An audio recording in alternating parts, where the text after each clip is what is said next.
Hi, my name is Jack, and I got a bunch of comments saying this effect would be great for a horror game.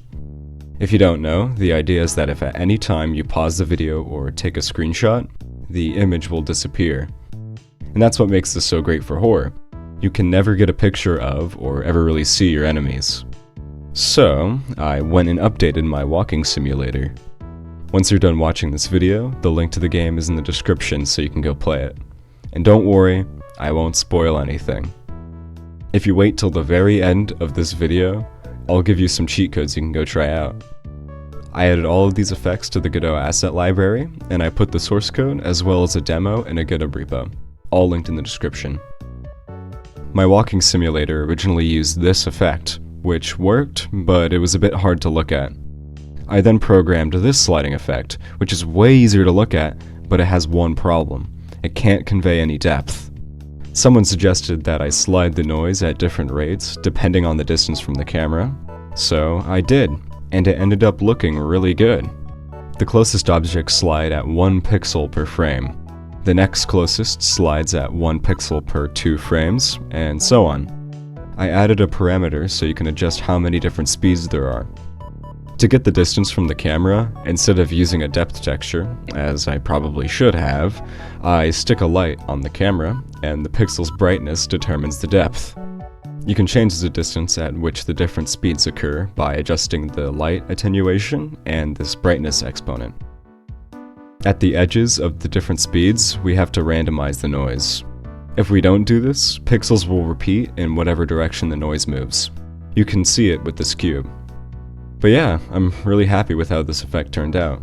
It's a bit limiting, as you can only display so many different speeds, but despite this, it works really well for my game. At the very end of my previous video, I showed off the Pulfrich Effect, but I didn't cover it very thoroughly. If you cover your right eye with sunglasses, this awesome text should appear in front of the background. Make sure when you do this, both of your eyes are open. Making the image in your right eye darker makes your brain process it slightly slower, creating a stereoscopic image. If you don't have sunglasses, you can partially close your right eye and the effect should still work. Things that move to the left will appear farther away, and things that move to the right will appear closer. With this, we can use the variable sliding effect to make the game appear 3D. Objects closer to the camera will slide the noise faster, which in turn makes the image pop out more. While it's not perfect, it does a pretty good job at making a 3D effect.